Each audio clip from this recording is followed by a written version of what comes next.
You are listening to episode 16 of Namaste Inc., the podcast. This week, we speak with my amazing mentor, Amber Renae.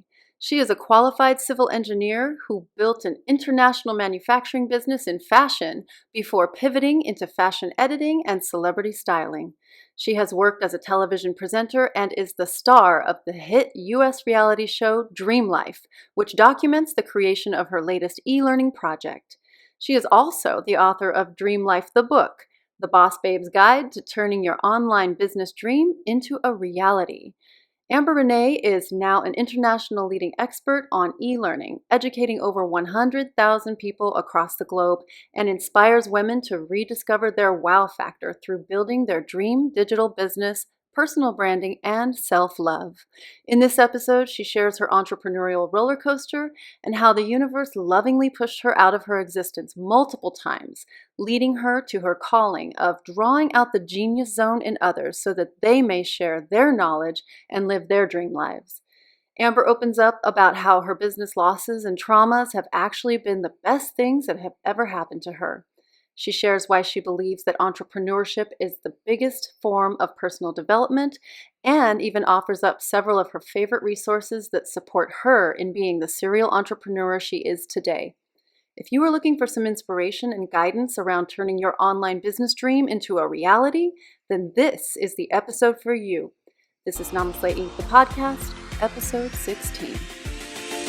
Namaste. Hey guys, what's up and welcome to Namaste Inc., the podcast. My name is Severina Hernandez and I am here with my lovely co-host Nikki Bichette, and today we are speaking with Amber Renae.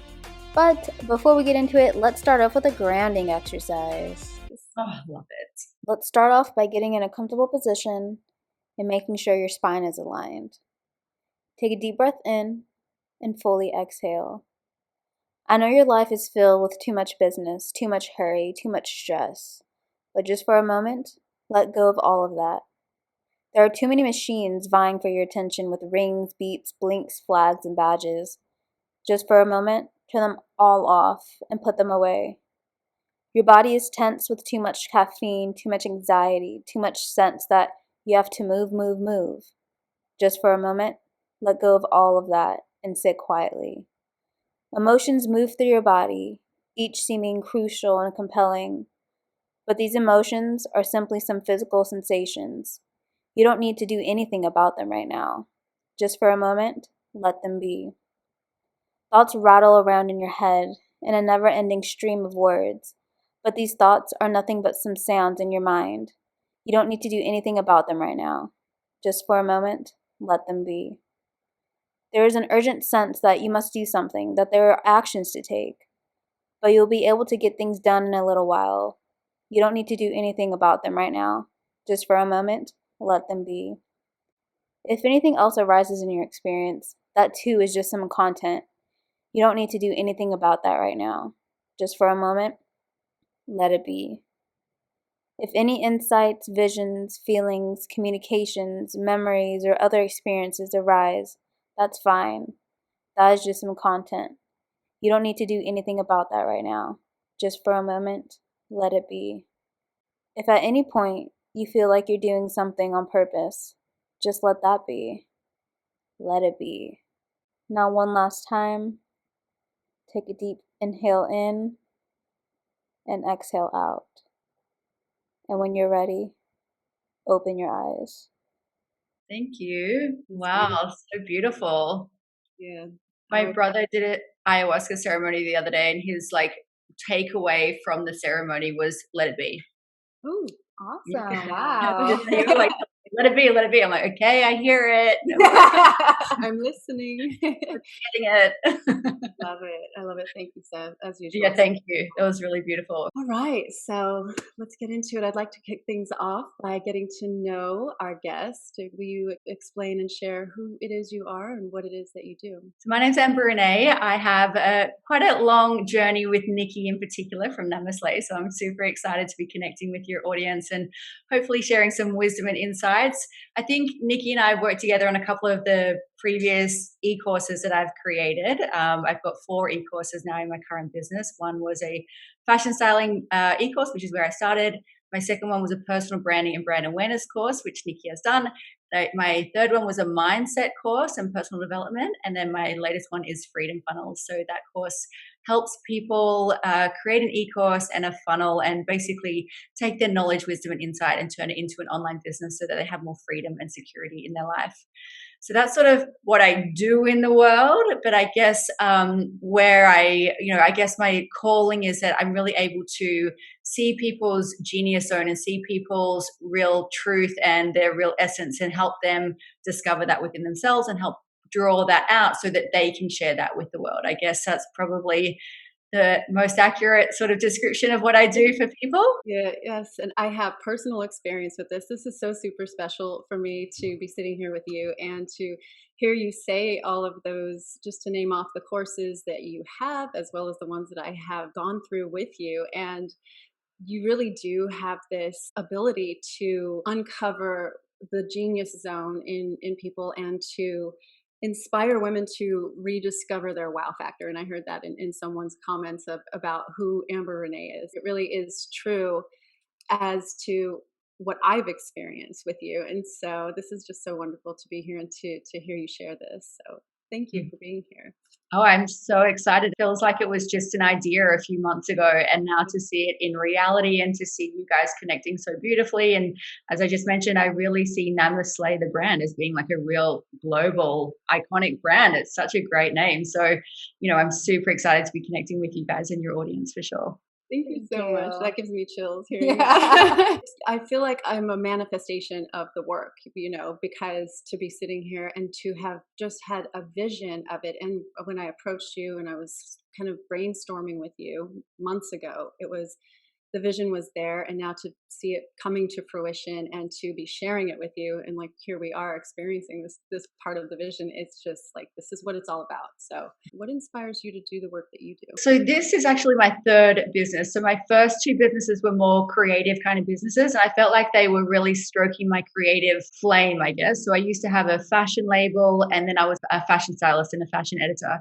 And I feel like those two businesses, it was much more ego driven. I love the fashion, I love the glamour of it all. And also I just really loved being involved in that life and really being super creative, because that was my job every day, to kind of create. And then in this business, I was pushed into this business by the universe, lovingly pushed. I was actually working in my last business. I had two of the best contracts in the country. I was the fashion editor of one of our global glossy publications and the resident stylist at our biggest radio and TV network, and actually a TV presenter for fashion TV. So I was like living my best fashion life, and the universe lovingly came along and pushed me out of that life.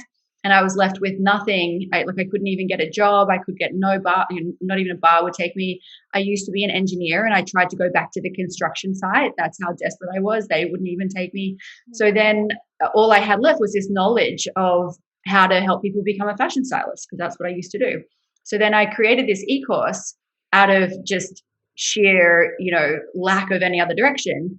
And I've realized since starting this business that the thing that motivates me the most, which is I'm sure what most people discover when they get into this work, is that you're motivated by the transformation that you're able to provide. You're motivated by what we've already discussed, the impact that you have on just one person's life, or the way that you are able to just help someone get out of their own way or create their dream thing that they've been thinking about creating and talking about creating. So I think that being of service is really the motivating factor these days.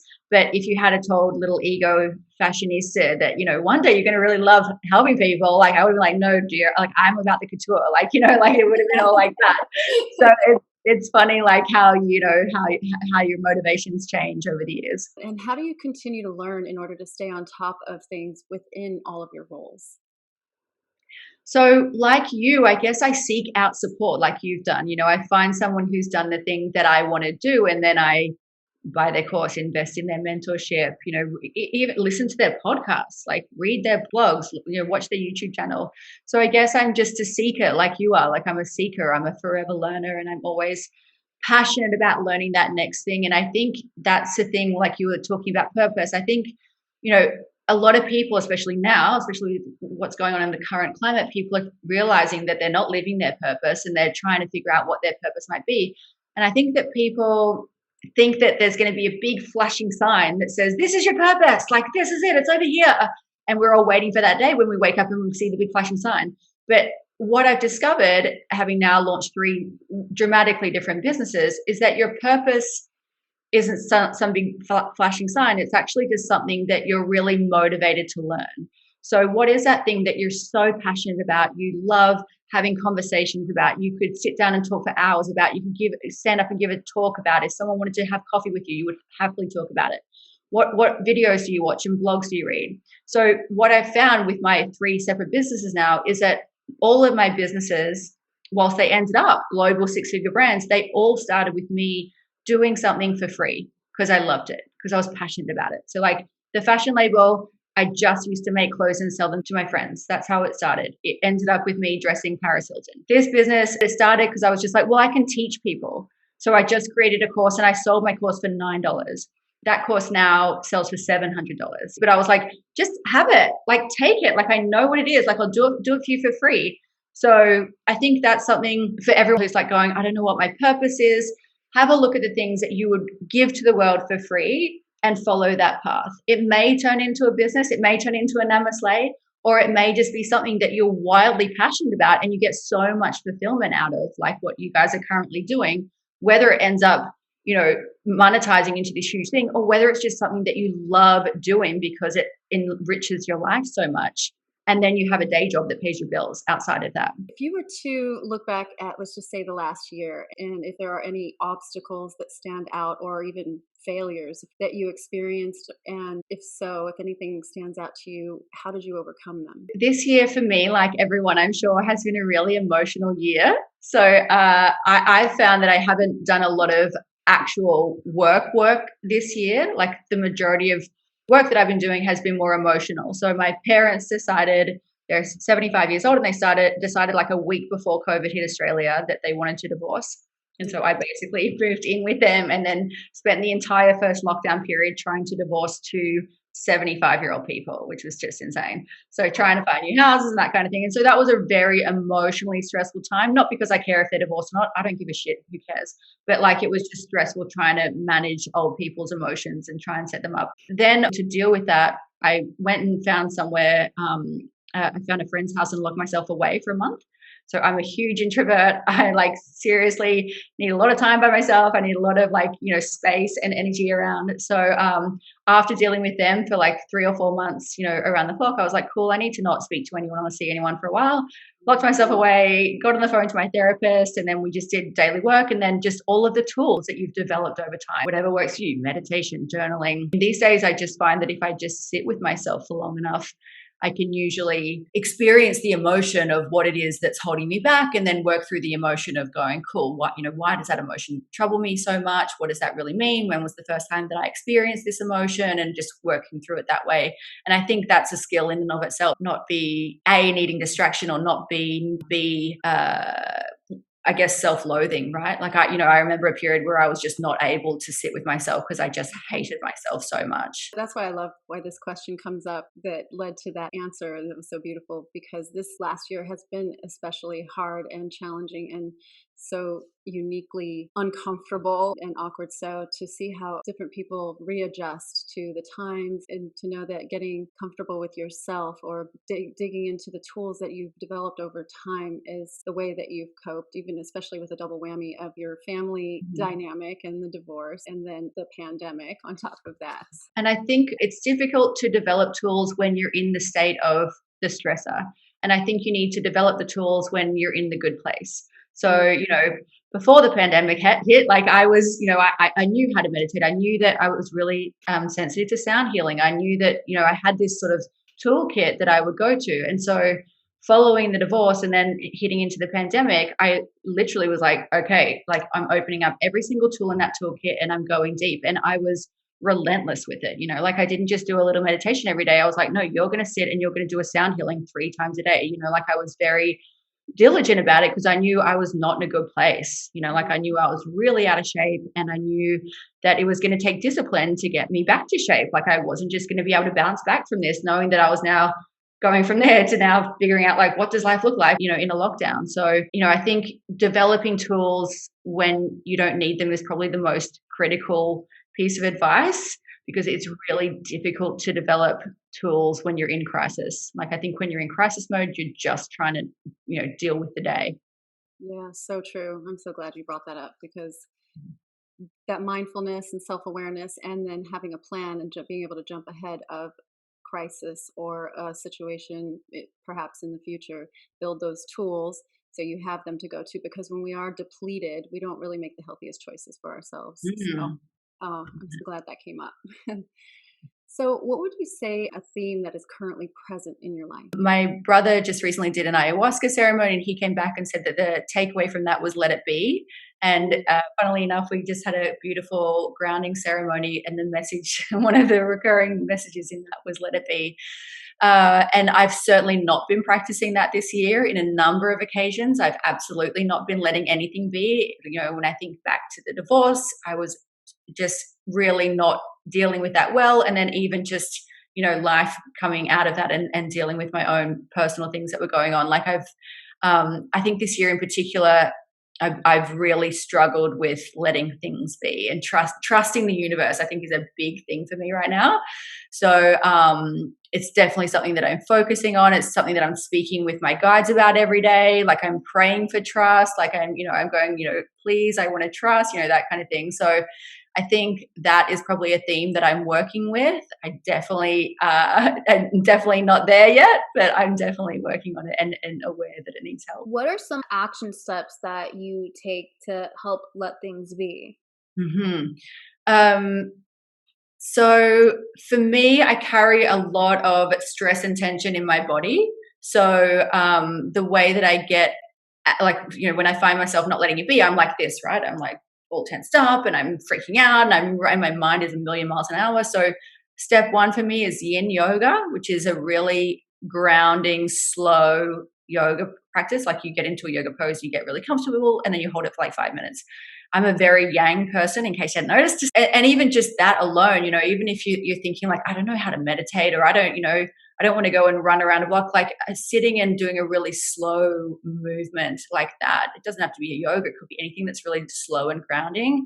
I find for me, it gets me out of my head a little bit and gets me relaxing my body a bit. And then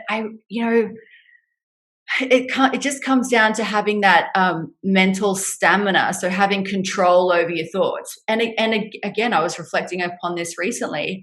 I was really out of shape with my meditation. I'd gone a couple of weeks without meditating, and I just found, which it happens from time to time, meditation is a muscle that requires flexing. So if you don't go to the gym for a month, the next time you go to a gym, you're not going to have any muscles left. They're going to be atrophied. You're going to be weak. You're not going to be able to do it. You're going to be frustrated.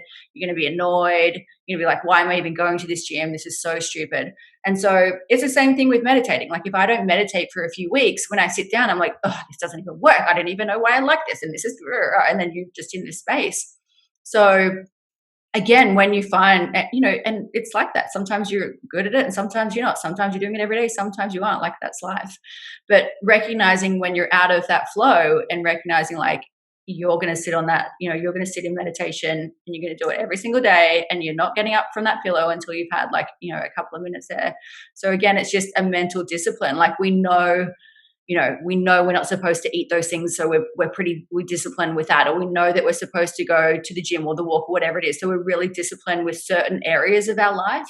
So it just needs to bring that discipline into our mental health, mental practice.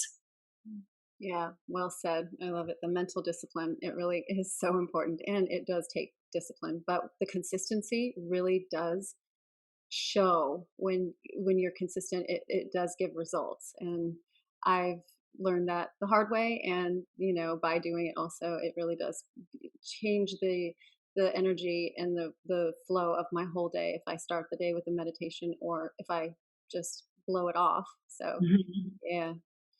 When it was like deep COVID, and I was like deep into like reading like 100 news stories every day, and I just found I was so freaked out, like I was traumatized by the outside world, which is not the way that I live. I live in a real like rainbows and butterflies, like little unicorn land where everything's fabulous and everything works out well. So then all of a sudden I was reading these terrifying news stories every day and finding that I was just so anxious, like I was just living in a state of fear, which was then like felt like I was falling sick all the time. Like I was like, am I manifesting a COVID-like symptom because I'm reading about it all day long? So I eventually like recognizing that I wasn't in a good place back then as well, I like got really disciplined with sound healing and was doing 3 sound healings a day.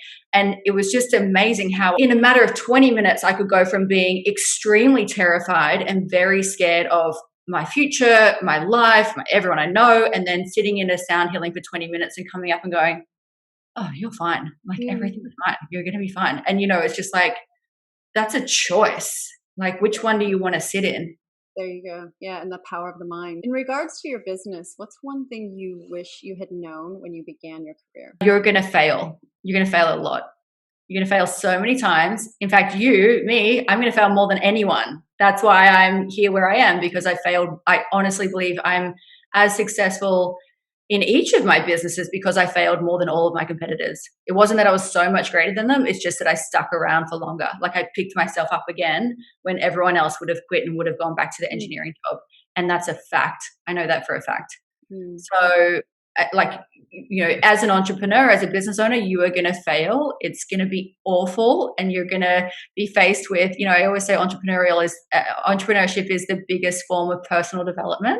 So if you want to take yourself on a personal development journey, start a business and then you'll really be faced with it. Right. So what is some advice that you would give someone wanting to pursue a career similar to yours? So what I've done differently in this business than my first two, what I realized in those two businesses was that I did everything the hard way. I did everything the blood, sweat, and tears way. I did everything I'll figure it out. Like I'll just do it 100 times. And then by the 100th time I'll get there. That's how I ran my first two businesses, which is exhausting. Like it's so exhausting and so draining. And you just are in this fight or flight mode the whole time because you're constantly in a blood, sweat, and tears. Like, got to figure it out. I need to figure it out. You're constantly fighting. So when I started this business, it was sort of only by chance that I stumbled upon to this big realization that if I want to know something, I can just go and pay someone and buy their course or hire them as a coach or buy their offering and they will help me. 12 years as an entrepreneur and before I figured this out. So now I'm just like, why wouldn't you have done that sooner? And that's my advice to everyone else is like, if you're starting something new, whatever it is, like if you want to, any class or anything that you want to go into that's new that you don't know, find someone who's done the things that you want to do and just download all of their knowledge, wisdom, and insight into your life. Buy them a coffee, see if you can take them to lunch, whatever it is. But don't blood, sweat, and tears it. Don't blood, sweat, and tears it. It's fascinating that this comes up because as I think about it, as you're talking and speaking on it, I remember what drew me into you was when I saw a video that you put out and it was about being a stressor, a dabbler, and then was it Master? Uh-huh. Yeah. And I was like, yeah, I had never heard it. I mean, I may have heard messages, but nothing had ever sunk in or resonated. And that's when I was like, ding, yeah, why don't I just download her knowledge and not try to figure all of this out? That it's the journey that counts, not the destination. And I do not embody that. I'm fighting hard against that. I'm currently trying to tell myself to just enjoy that journey. So I think that's something that I'm definitely working on. But the more I sort of, I guess, because now it's my third business, and I keep waiting for the point, like the end point, like the you made it point or whatever that point is. I don't even know what that point looks like. It's not like I've got something set in my mind that says like this is the end of the journey, But I think I've always been waiting for that day where it's like, oh, that's it, you've achieved it, even though there's nothing to achieve, kind of thing. So I think like the wisdom in that is that the journey is what you're supposed to be enjoying, and the journey is what you're supposed to be getting the lessons out of, and it's supposed to be fun, and it does look like this. Sometimes it's hard and sometimes it's challenging, but that's what you signed up for. So I think that's the biggest lesson I'm still currently learning. So I can't tell you what it looks like on the flip side because I'm still there. Fair enough. So have you experienced something traumatic that has impacted your life or your perspective? And if so, how did you grow from that trauma?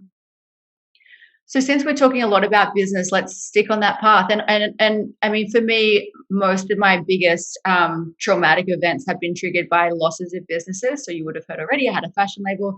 That fashion label was, we were manufacturing offshore. We had this offshore manufacturing facility that went out of business, that forced me to go out of business. So I was then forced to close that business down. I was left bankrupt. I had about $70,000 of debt, and found out that I'd basically worked myself to near death. So I had cancer, I had stomach ulcers, I was on anti-anxiety, antidepressants, I had a nervous breakdown on the side of the highway, I had to be hospitalized. So that was like a whole big physically traumatic event. Yes, like I was very, very sick, but then also just emotionally traumatic to have lost what I deemed, and this is a really a very where I see a lot of creatives going, setting themselves up for a lot of pain, is that I looked at that business as though it was a child, like it was a part of me. It was all that I'd ever wanted to do my whole life. Ever since I was a child, I wanted to do it, be a fashion designer and have a label. So when I lost that label, I honestly felt a huge, like I grieved the loss of that, which is, obviously it's not, people have lost a lot of worse things than that. I completely understand that. But, where I see creatives, setting themselves up is that they treat their business like it's a baby, and that, businesses fail all the time. So that was probably my first major loss, which set off probably about a 12-month depression of, like I definitely would never be an entrepreneur again. I'm definitely never going to, I'm just going to go get a nice safe job, get a 9 to 5. That was probably my earliest and biggest traumatic life event, which it really took a long time to get out of, pull myself back out of that. And then when my second business ended, it ended in a similar event. So again, I spoke already, I had all the jobs and the TV presenting and thought I was living my best life, and the GFC hit Australia, and I lost everything in the space of about a month. So I went from having all of the best fashion contracts in the country to being unemployed and unemployable. And again, that triggered two very, very severe weeks of depression, where my brothers were basically coming around and making sure I was still there each day, like a really scary depression. And then probably another 6 months of like, what do I do now? Because again, at that point, I realized there was nothing left in the fashion industry, and that's all I knew. Like that was it. That was my life dream. I was only ever going to work in the fashion industry. That was all I was interested in doing. And so at that point, it was like, your fashion dream is over. So again, it was like, wow, what does one do when your whole life dream and purpose and goal is over? So again, it was like, what do you even do after that? Do you just give up? Do you just like, cool, I had a great run at it. Like, thanks, life. Like, that was fun.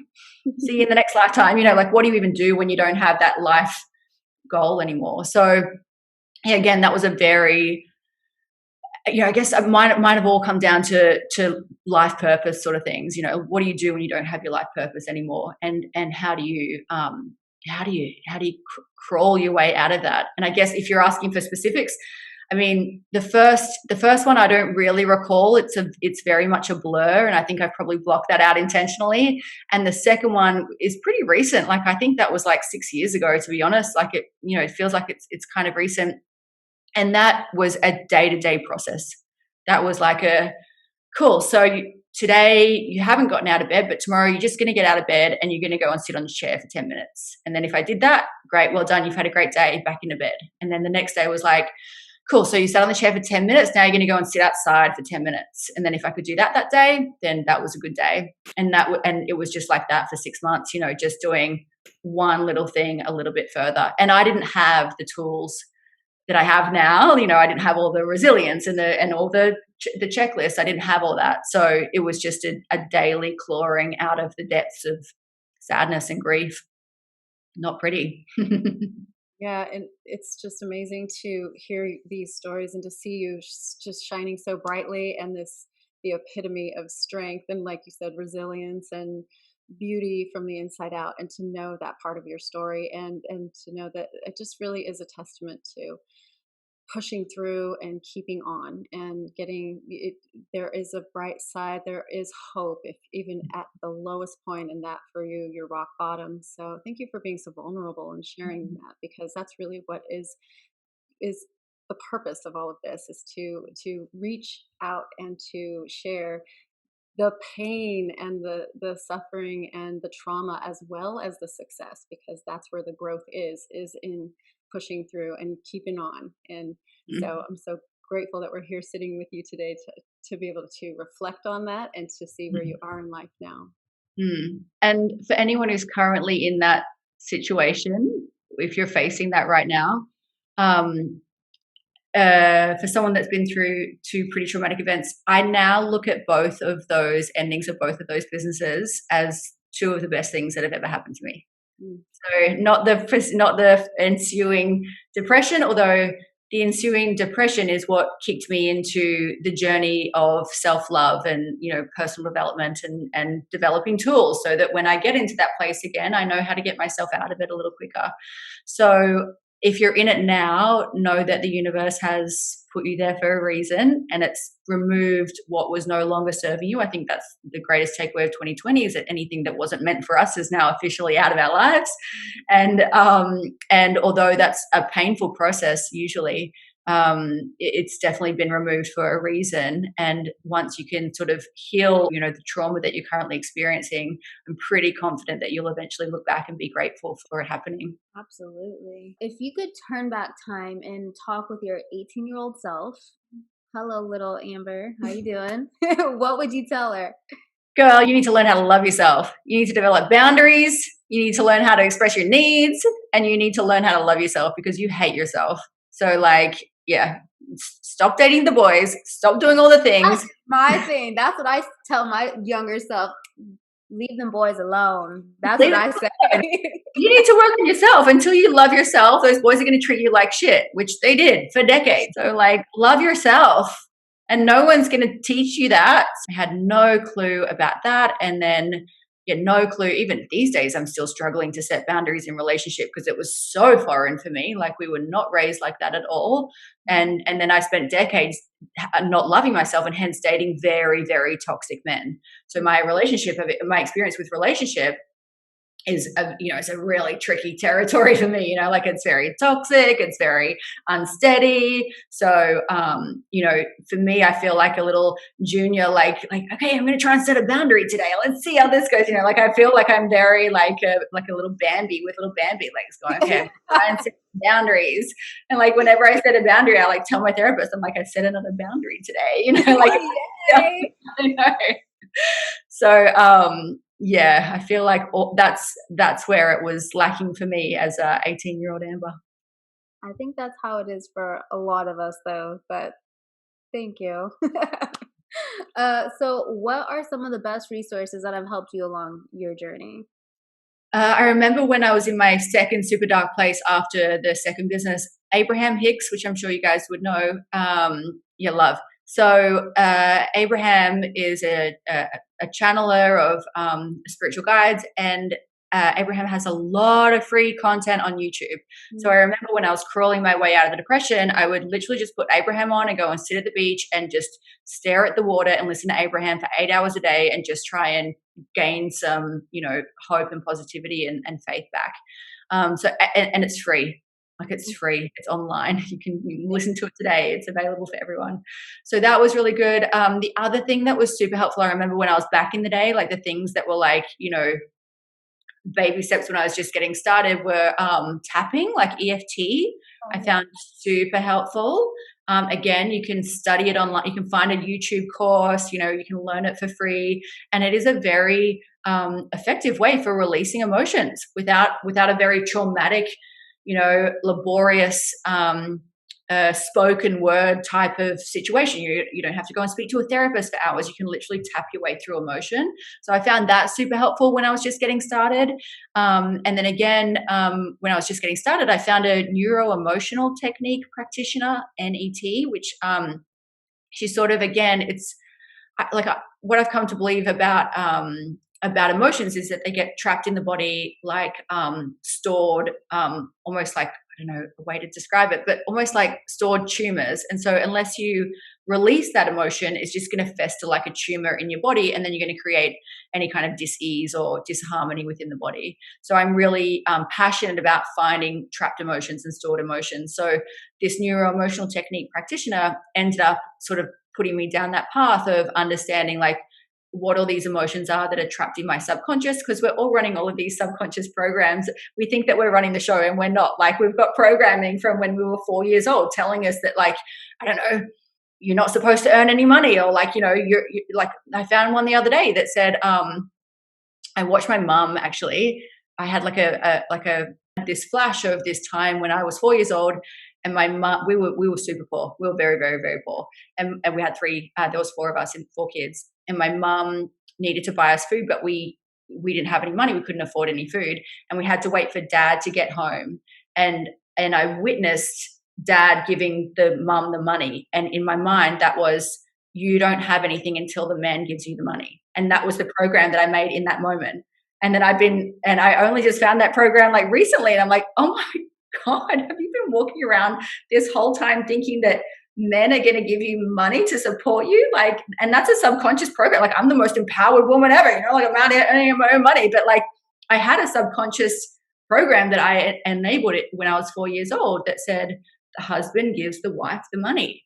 So like, we've got all of this programming that we don't even know of that's running the show and making us make these decisions. And a lot of the time we're making the same decision over and over again. Like, if you find yourself in the exact same situation, or you're dating the exact same guy, or, the same thing is happening at work, or whatever it is, there's an unconscious program in there that you need to go and work on. That was a bit of a side note. Sorry, guys. No, I love it. I'll take it. But isn't it amazing how readily available all of these resources are now? Like, could you imagine living like 100 years ago and not having, YouTube University right there on your laptop? Like, and even just the stigma, just even to have a conversation like what we just had, and to have both of you go, yes, I agree. I think that too. Like, I feel like even 2 years ago, that wouldn't have been such a readily accepted conversation, or, it would have been met with like, okay. And even like when I think about, I was talking to someone earlier today about therapy, and I love my therapist. I go all the time. I wish I could go every day. And when I think about 5 years ago, I would never have told someone that I was in therapy. And certainly, when I was a teenager, when I really needed therapy, I wouldn't have even gone to a therapist, whereas these days I'm like, get into therapy. It's right? really good. Yeah. Before they would have been like, oh, you go to therapy? Are you crazy? Like, yeah. Okay, so obviously you are so beautiful, but what is the best compliment that you have ever received? That I've been able to change someone's life. Like Nikki, yeah. So I got one the other day from a student in my fashion styling course, which is the first course that I made. She wrote that she's in like Norway, and she's a 45-year-old woman in finance, has been in finance her whole life, isn't passionate about it, makes money but doesn't love it. She took my fashion styling course, and she did her first client that week, and she was like, thanks to you, I'm now living my dream life. Wow. The best. I would have started sobbing. Yeah. Are there any books that have kind of guided you and helped you along your journey?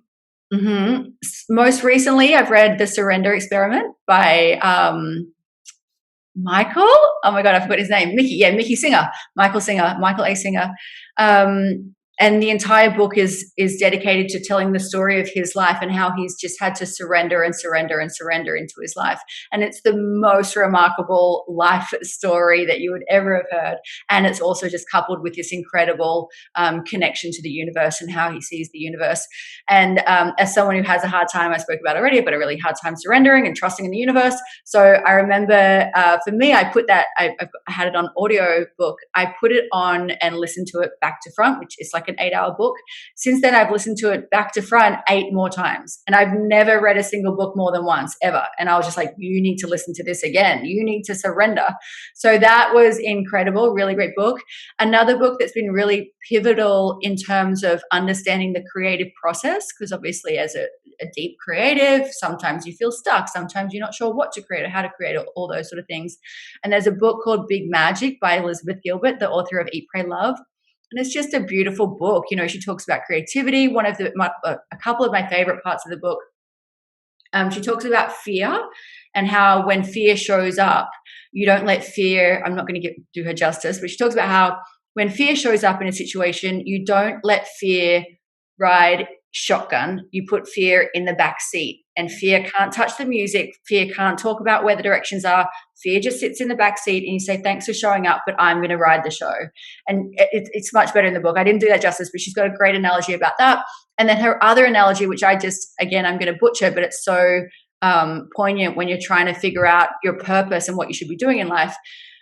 She talks about the analogy of the shit sandwich. And when she talks about it, she's saying about how when she was deciding about whether she wants to be a writer or not, or whether she wants to follow a different creative pursuit, she always talks about if you're willing to eat the shit sandwich that goes along with any creative pursuit.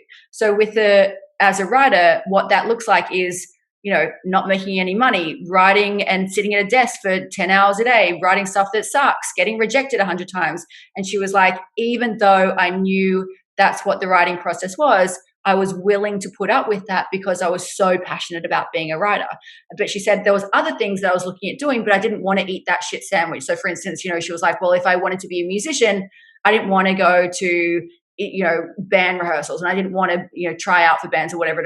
So she wasn't willing to eat that shit sandwich. And I just thought that's the way that she explains it again is so good. But I just thought that was such a great, you know, just a great way of explaining, you know, we all think that, even looking at me like, oh, that's such an easy life. You just had a fashion label and then you're a stylist. Well, no, I sucked up a lot of the really bad stuff in the beginning years of each three of these businesses because I was passionate enough about it to want to continue down the path.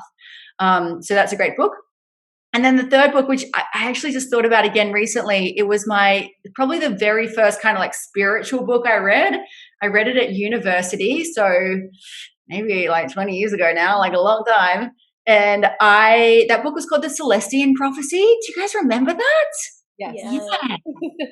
I actually like downloaded it again recently. I'm like, I could read that again. I wonder if it's like, you know, I wonder if it's interesting. But I remember at the time, it kind of like sort of talks about spiritual awareness, but not in a woo-woo way, right? So there's none of those woo-woo words.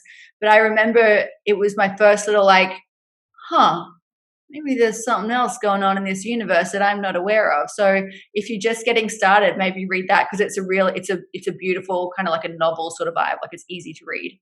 Yeah, and I'm curious, did you have a different experience reading it at this point in your life than you did when you very first back at university? Yeah, like I haven't gotten all the way through it, but I remember like I started it and I was like, oh yeah, interesting. I don't read those books anymore. Like all of my books are like self-help books. Yeah. Whereas this is fiction. Yeah.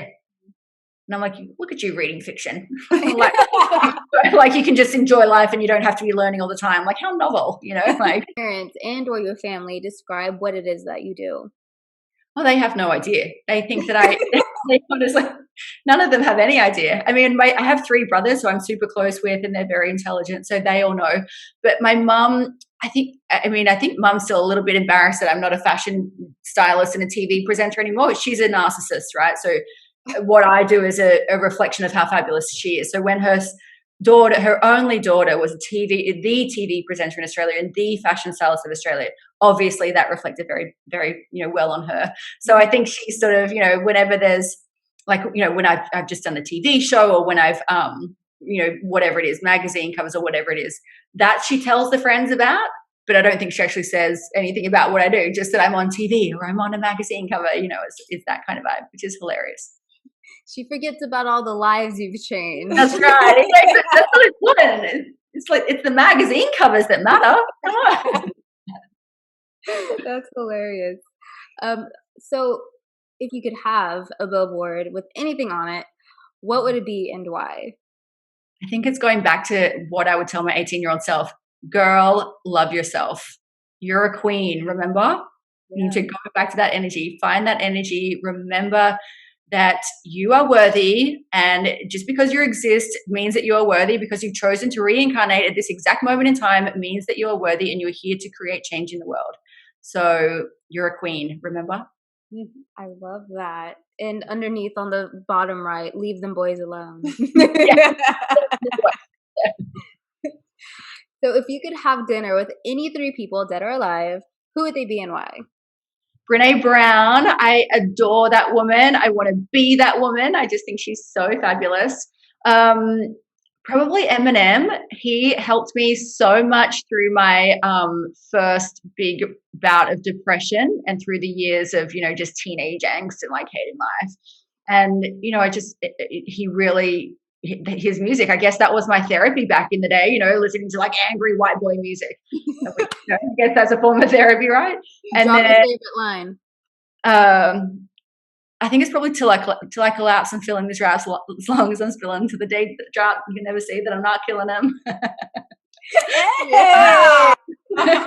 Get it. And then honestly, these days, probably AOC. I love AOC. Like, your politician, Alexandria Ocasio-Cortez. She's just so fierce and just doesn't give a single F. And I'm just like, again, it's just one of those powerful women that you like whenever my brother is super political and he watches all this stuff every day and he sends me stuff about AOC. I'm just like, oh, I just want to be her. Like, I wish that I was just that fierce, like she's just so fierce. Oh yeah, she kills it in the Senate room. Mm-hmm. So who are three people who have been the most influential to you? My middle brother, who I now look at as an older brother.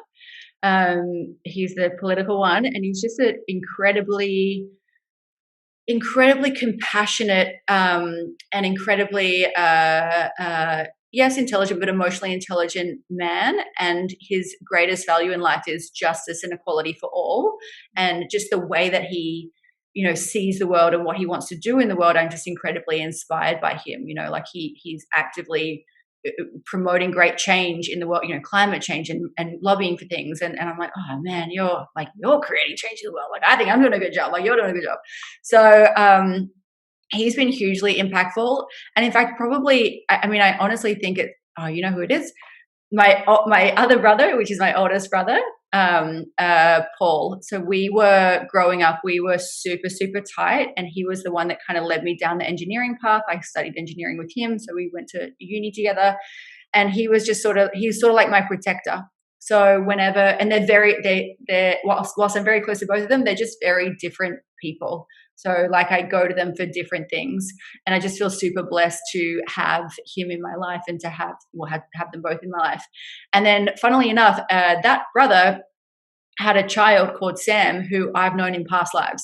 And so Sam, when he came through, I'm like, oh, I know you. Like we've been here, we've done life before.